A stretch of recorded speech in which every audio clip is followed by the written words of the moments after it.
Those Space People, a podcast series of casual cosmic conversations with people working on exciting space projects. Today we have Tanya Harrison. Tanya has worked on several NASA Mars missions for over a decade and is currently the Director of Science Strategy at Planet. She has a background in geology and she specializes in planetary science and exploration. Tanya is currently based in Washington, United States, and welcome to the podcast, Tanya. Thanks so much for having me. So you have a bachelor in astronomy and physics. So what is it about Mars that particularly attracted you? Was it the geological similarities or dissimilarities or the unique planetary evolution which Mars has undergone, or as a potential home for humanity in the far future? What is it about Mars that really drew you in? The first thing that really drew me in was actually the Sojourner rover. So more than Mars itself being interesting, I remembered after Pathfinder and Sojourner landed together, watching Sojourner drive onto the surface of Mars was just the coolest thing I had ever seen as a kid. And I for some reason, that really set me off. I was like, I want to work on Mars rovers. And then after that, it shifted specifically to the geology of Mars and wanting to understand how did it change from what we think was maybe this warm, wet place full of rivers and lakes and maybe an ocean to this dry, arid desert that we see today that is extremely cold. I was really fascinated in what Mars used to be like. And so I wanted to be able to investigate that big mystery. Yeah, a lot of it, I would attribute the incredible outreach that NASA has been doing for the last, I don't know, since forever, all around space is what really attracted a lot of people to space, right? Even for me, I've participated in the space settlement design competition as a high school kid, and that's when the space bug really caught me, and then there's no looking back since. So it really highlights the importance of communication, science communication. Absolutely. I was part of something similar. NASA had this Mars Millennium Project back in 1999 where they challenged students to design a base on Mars in the year 2030. And they actually aired a PSA for it during Star Trek Voyager. And I saw that commercial and I said, oh, I really want to be a part of this. But I didn't have any friends that were nerdy enough to do it with me. So it was literally just me doing tons of research about Mars. I wrote like this huge paper about it afterward. Got to go to the Mars Society conference in Toronto that year. It was the third conference that they'd ever thrown. And like present my project there, which was so intimidating because I was like 13, 14 years old talking to a room of adults. I just sat there and read everything off of a piece of notebook paper because I was like terrified to make eye contact with anybody in the room. But the response was so supportive. I think the people there were really excited to see someone so young, like that enthusiastic about Mars. So a lot of them reached out and they really wanted to kind of like act as mentors and shepherd me in the right direction. And so I greatly appreciate that experience, even though like in the moment it was extremely nerve-wracking. Yeah, I can completely imagine that. So can you talk about your current role at Planet and how your Martian experience contributes to your everyday work, perhaps? So right now, my role as Director of Science Strategy on the federal team specifically, so I work with federal civilian agencies, mostly NASA, but we have an agreement with NASA that provides data to all of the Fed Civ agencies for scientific research. Other groups like U.S. Geological Survey, National Oceanic and Atmospheric Administration, Fish and Wildlife, National Park Service. It's really amazing. So I get to work as this interface between the scientific community externally to Planet, help them figure out how to integrate our imagery into their workflows. Some of them I'll actively collaborate on research with, since my background is in geology and remote sensing myself.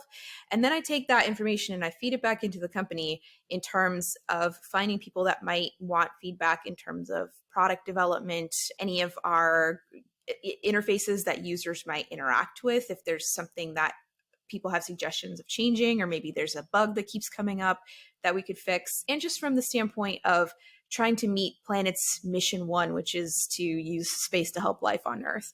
And so being able to show people at the company things like how scientists are actively using the data to understand the effects of climate change, or trying to understand how certain animal habitats are being impacted so we can try to save different species, looking at how coral reefs are being impacted so mitigation strategies to try and save coral reefs can be created.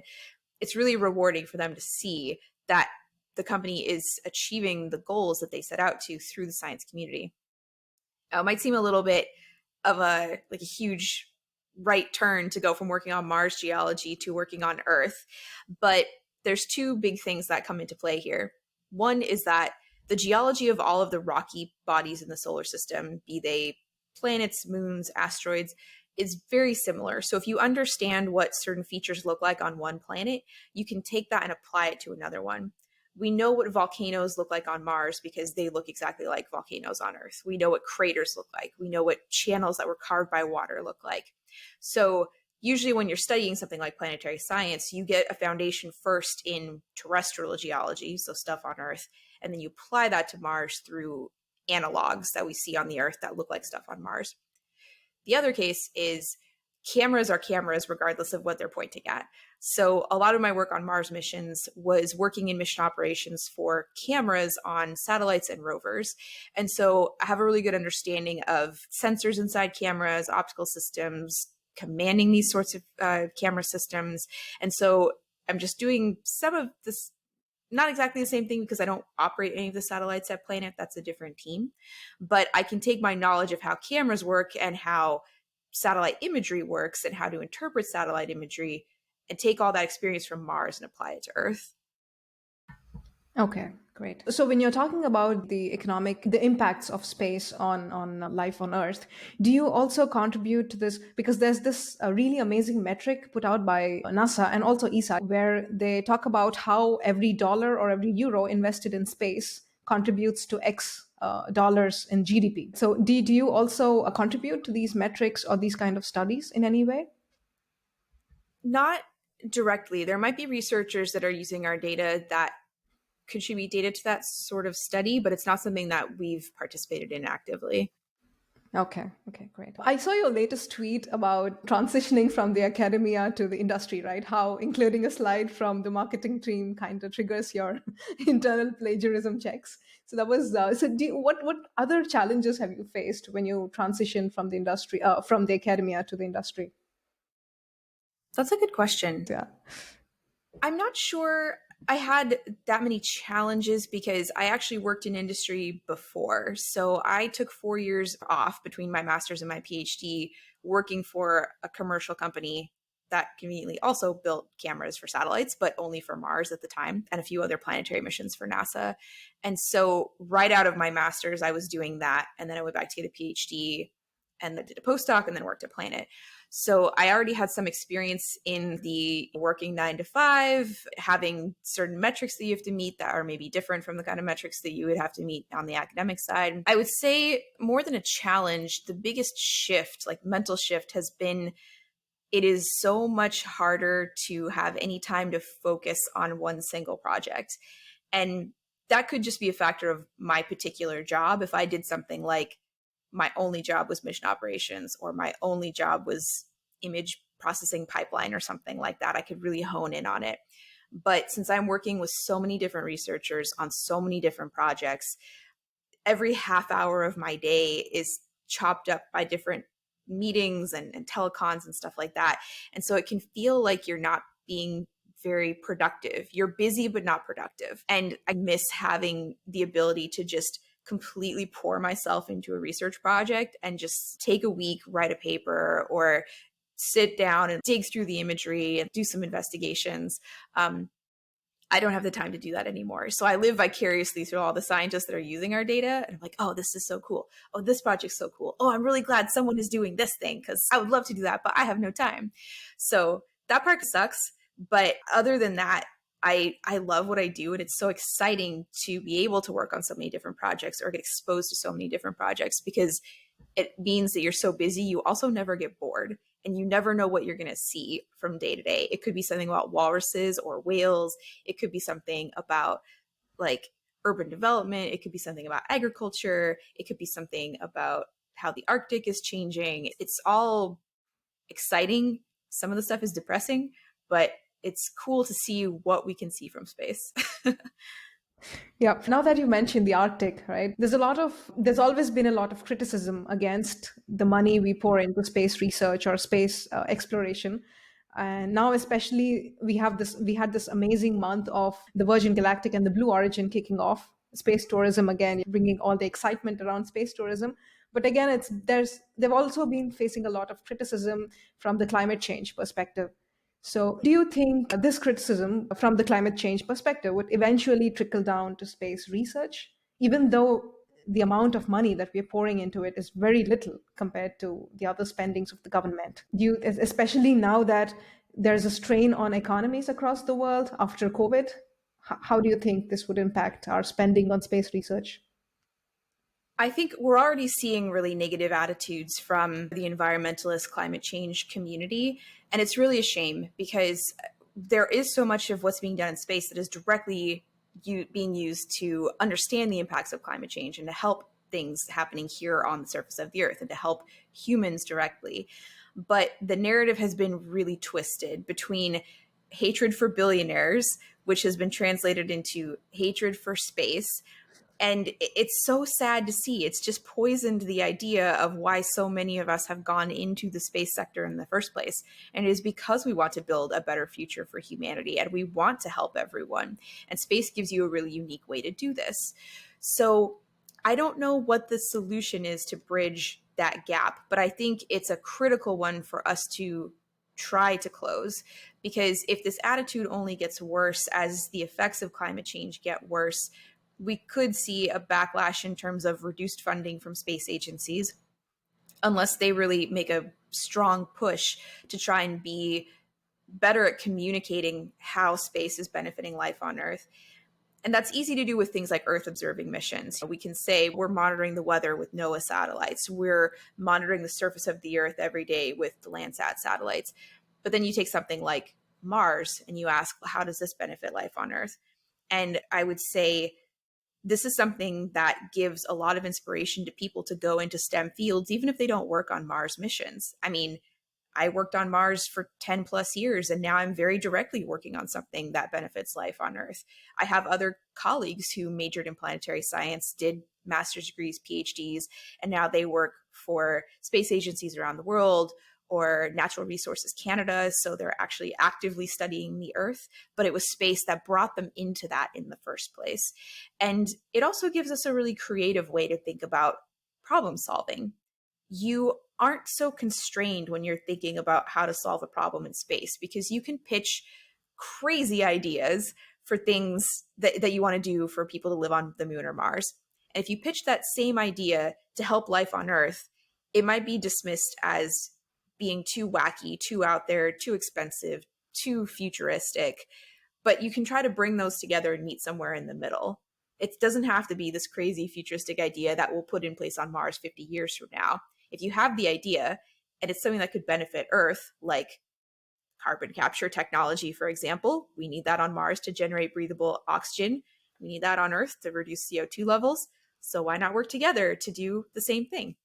And we have Elon Musk has his carbon capture challenge right now, which I think is not necessarily because he cares about climate change. I think it's because he wants to help spur the development of technology that we need to survive on Mars.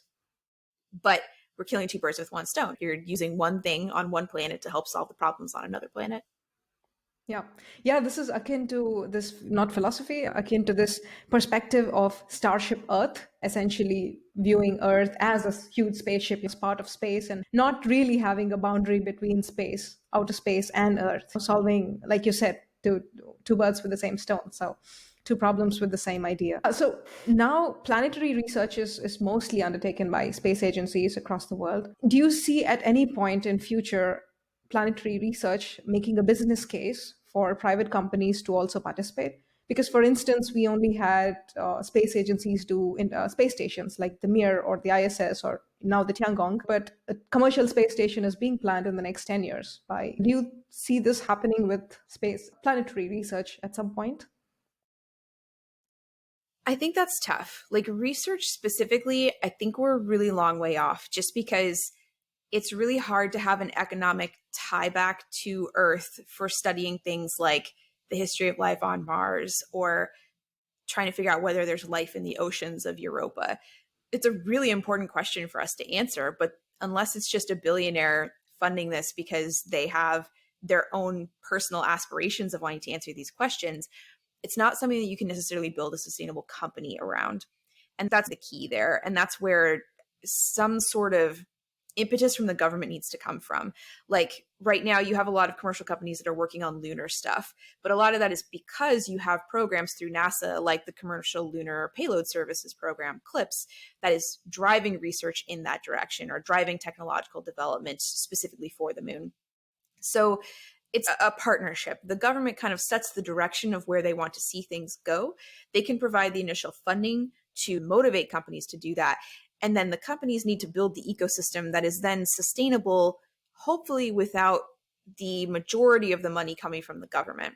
So once we have people living on the moon and maybe people living on Mars, then you've created something to actually build a commercial ecosystem where maybe there are companies that want to develop things like life support technology specifically for Mars, or mining technology specifically for Mars, or lab equipment specifically to study stuff on Mars, but some of that funding is coming from NASA or National Science Foundation or something like that. But I think it's still so early on. We've seen some companies try to do it and fail, like Planetary Resources, for example. They were just too forward thinking for their time. We don't have the ability to do asteroid mining yet. And so asteroid prospecting, even though it's potentially a good idea from a business standpoint, the ethics are a whole another question, which I'll leave to later if it's something you want to talk about. But it's not something that we could do in the next 5 to 10 years. So it's not a good business case up front. So that's a long way of saying I don't see it being commercially viable, specifically for research in the near term, but maybe in, say, the next 25 to 50 years, that might change. Okay, interesting. 50 years is, of course, it's quite a long timeline. I really hope to be alive in 50 years. Same. I want to see where this all ends up. Yeah, exactly. And that's why I was really excited when Elon Musk announced the Neuralink stuff. I was like, please keep me alive for another 500 years. I want to see humans on Mars. Exactly. You send my brain to Mars, but my body doesn't have to stay in a spaceship for 8 months. Yeah, totally. But then I guess I've watched too many episodes of Black Mirror to also see how it could be. Yeah, flip side. Yeah, it's interesting. So speaking of this, do you read or watch any space sci-fi? Oh yeah, I am a huge sci-fi fan. I've been a Star Trek nerd since I was a kid. Like Star Trek Next Gen started when I was like 2 or 3 years old. So I grew up watching that with my parents, and then pretty much anything else I could get my hands on. I was really into Farscape when I was younger, Firefly, Battlestar Galactica, Stargate, sort of. And I have a ton of like sci-fi books on my shelf. I used to read a lot of the classics when I was younger, like Heinlein and Ben Bova and stuff like that. And now I'm reading more. Like I have Andy Weir's new book, which I still haven't finished yet. And I feel like all my friends have finished reading Hail Mary, and I like just bought it. Sorry, I'm way behind the times there. It's been really hard to set aside time to read books these days, but I'm really trying to make an effort every morning to sit down with my cup of tea and read a chapter of a book with no digital distraction whatsoever, like disconnect from technology a little bit. Yeah, there's a lot of sci-fi which focuses on for different aspects. There's a lot of hard sci-fi, for instance, that involves a lot of astrophysics. So is there any science fiction that focuses a lot on the geological aspects of planets? I can't think of any quickly off the top of my head that I've read that really focus on the geology. There's certainly ones where it's mentioned, like the Mars trilogy from Kim Stanley Robinson. There's like some discussion of geology in there, but it's been a long time since I've read it. I don't recall that it was extremely thorough. Yeah, I actually can't think of any. Maybe you've just picked where I need to write my first science fiction novel focused on super accurate Mars geology. That would be awesome. I would totally love to read it. I just know a little bit about, I don't know if you've read this book called, it talks about life evolving on a neutron star. I keep forgetting the name of this book, but then it basically talks about, familiar. Yeah, it's a very hard sci-fi. It's quite old, a little offbeat. So basically it talks about life, which evolves very similar to how life evolved and then on Earth, how the first sentients or humans figured out how to calculate, how to count. Essentially, that was the beginning of everything, learning how to count, like 1, 2, 3. and they talk about all this. Mhm. And but then it evolves at a very rapid scale. So at nuclear exponential scale it evolves, and it's also quite interesting. So I was wondering if there's something from the geology perspective, which I don't know, something called geology rocks or some stuff like that. Okay, I guess if interesting. anybody's listening and can think of a book that kind of takes that direction, definitely let us know on Twitter because I'd be Yeah, curious to read it if there is one. yeah, that would be fabulous. Yes. So you've mentioned a little bit about your colleagues at Planet, right? What backgrounds do they come from? It's extremely diverse. We have different flavors of engineers who actually build the satellites. We've got software people that write the code to command the satellites and process the imagery. We've got a lot of former NASA people, both on the engineering side and a few on the science side. We have a gigantic sales team. So you have people that don't come from a space background at all. They might be from other tech companies or stuff that you wouldn't expect at all, just like people that did sales for other Bay Area companies. That's most of it.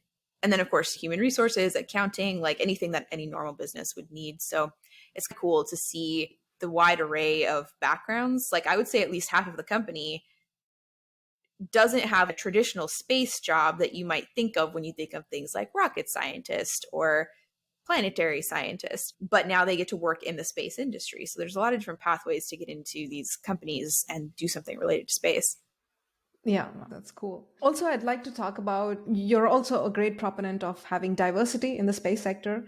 And I also completely connect with that. But then when we look at the diversity dialogues across the world, it's first of all, I believe that diversity is, it's if we put diversity into different buckets, we all belong to like different groups. For instance, you can be from, for example, I am from a developing country, which is not really represented on a global scale in space. And I'm also a woman, right? So in many ways, we fit into these different diversity subgroups. But however, globally, if we see, the diversity dialogue focuses on different things in different parts of the world. For instance, in Europe, the primary debate around or the dialogue around diversity is men and women. But whereas if we zoom a little out, and in the US and Australia, for instance, there's much more inclusion in terms of having the LGBTQ plus community. And then if we zoom out a little more, and then there's this other dialogue of including the emerging players in the space dialogue. So, how do you think we can connect these different diversity dialogues or narratives that are going on in different parts of the world? That's a really good question. I think at the end of the day, a lot of the issues that all of these separate communities are having, specifically in terms of the space sector, are similar regardless of what country that you're in. And so, if we can talk about solutions for one group in the United States for space, it's probably very similar to the same solutions for that group in places like Australia or Western Europe. And so, just having those dialogues and understanding how we can better support these communities and recognizing that diversity is more than just we need more women in the industry. So there's still a lot of other extremely underrepresented communities, and not just underrepresented, but, you know, actively excluded communities for so long where women weren't allowed to do this. And for me, I'm a really big advocate of inclusion of people with disabilities because it's a place where there's been a lot of gatekeeping, and there have not really been a lot of efforts made in terms of accessibility and inclusion for people with either physical or mental disabilities. And the barriers that exist for like people of color are so much stronger than the barriers that exist for like white women, as an example. Regardless of where you are in the world, we still have a long way to go in that. So I think if we can have these conversations on an international scale through things like podcasts like this, through virtual conferences, now that we don't necessarily have to travel, we're opening up the ability for people to connect who maybe didn't have the option to travel to these things before. So it gives a chance for more people to have a voice in the conversation. And I think at the end of the day, that will do nothing but good to try to break down more of these barriers and solve these problems, you know, not just in one place, but hopefully around the world. Okay. That's it. Yeah, I think it's going to be quite slow, very slow, but then steady, hopefully. And so we can finally get there. And what skill set, or so to get into planetary research, what skill set or educational qualifications are required for someone? If you want to be a researcher specifically, a lot of that still happens on the academic side. There's not a ton of options in industry. So you would you'd probably want to get a PhD in something like planetary science if you're interested in planets themselves. If you're really into the gas giants or weather and atmospheric sciences, maybe you get a PhD in atmospheric science. If you're interested in the interiors of planets and how like the core of the Earth works, the core of the moon or Mars, you might want to study geophysics. So there's a lot of different options depending on specifically what your area of interest is on a planet or around a planet. Or if you want to be like an engineer working on space missions, then you might want to do like a master's degree in engineering. A PhD tends to often be overkill. So I would say figure out what your specific area of interest is, and then your desire in terms of, do you want to be an academic researcher, or are you looking to get involved on the industry side? Poke around and see on places like LinkedIn or people's professional websites, what backgrounds do those folks have? What did they major in? What was their career path? And you can see what things look like they might be right for you and mimic the path that you think will take you to where you end up, where you want to go. Okay, that's interesting. What's your take on the whole space debris problem? So, for instance, one of the biggest problems we have in the whole space environment right now is I wouldn't say, probably the lack of a proper space traffic management. Ideally, it would be great to have something akin to air traffic control for commercial airlines, but unfortunately, we don't have it yet. So how do you see this evolving in future? Would it be spearheaded by just nation states, or would it be some sort of a public-private consortium of sorts? How do you see this evolving? It's something that is absolutely necessary, especially as we get more commercial players in the game that are not only launching satellites, but they're launching mega constellations of satellites, and they're doing so very quickly. And then you have more emerging players in the space game in terms of like countries that were not previously spacefaring can now launch their own satellites. And even though space is really big, the useful orbits around the Earth are extremely limited in terms of the altitude. And so we have to make sure that we don't completely screw up those orbits by satellites colliding and creating so much debris that we can't use that orbit anymore, Kessler effect kind of thing. And we have to make sure that we don't take up all the useful orbits now for countries that might want to become spacefaring down the line, and then suddenly there's no option for them to have a LEOsat or a MEOsat because all of the useful orbits have been taken up. In terms of who should be the one in charge of space traffic management, I think we're going to need, your idea is right, we need some overarching body like the FAA, but for space, that really pays attention to this stuff. They're constantly monitoring. We have some of that through, I guess now it falls under the purview of Space Force, where they're monitoring debris, but really all they can do is say, oh, we think there's going to be a collision. There's not a lot of active things that we can do unless it's, okay, this satellite is actually still functional. We can use some thrusters, try to move it slightly out of the way so this collision doesn't happen. But there have been a lot of close calls, like very close calls, and this is a problem. And it's something that we should really figure out how to handle now while it is still manageable, while there's not so much stuff in orbit that it becomes a crisis. Unfortunately, humans are not very good at dealing with things until it becomes an immediate crisis, and then they panic and try to figure out a solution. So hopefully, since the community as a whole, like the space community, seems to recognize this is a huge issue, if we don't get oversight from the government, from some kind of overarching entity like whatever we would create, the FAA for space, I would hope that the community would become responsible enough to self-organize and figure out, okay, what are some strategies? And we're seeing that with companies that are trying to create things like license plate tags to track debris or capture debris and deorbit it, or create little drag sails so that CubeSats can deorbit themselves and burn up and things like that. So that's good. The community wants to generally be good stewards of space. Now we just need the regulatory bodies to understand why this is such a big crisis and why they need to be like stepping up more and creating these regulations that everybody has to adhere to. Okay. But on one hand, of course, space sustainability and general safety in space, of course, is good for all players, everybody. But on the other hand, this chaotic nature of the space, the chaotic status quo, essentially, is beneficial to companies which are trying to solve these problems. For instance, if it's good business for someone who's trying to do active space debris removal or in-orbit space object tracking, as opposed to ground-based radar tracking. And somehow the companies which are trying to do this are mostly situated in countries like the USA or Japan or Europe, or where ESA is. So while this kind of a chaotic environment offers such great business benefits, business cases for these companies, so what incentive would there be for existing space players to clean up the environment or to make space more sustainable? I think that there's an understanding that in the long term it benefits everybody because it makes the space ecosystem, or the potential for the space ecosystem, last longer. You're not creating a problem where we could get this Kessler effect, where you've created so much debris that we can't track, and it just becomes literally the Wild West in terms of stuff flying around and smashing into everything else. So there's a lot of self-serving interest there. We want to make sure that people can keep launching satellites because that's good for the satellite manufacturers. That's good for the rocket companies.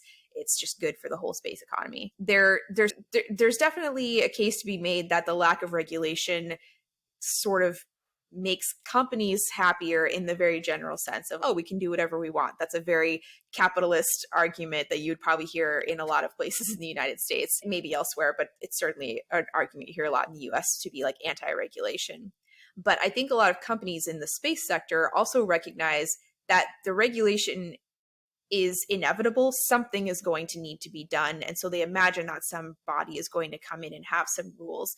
And so since this world in terms of new space is so nascent in the grand scheme of things, that a lot of these companies would actually prefer regulations to be in place now rather than down the line, so that they haven't gone too far in one direction, only to potentially have regulations be put in place that cut off something that they were doing or make them have to significantly change their processes.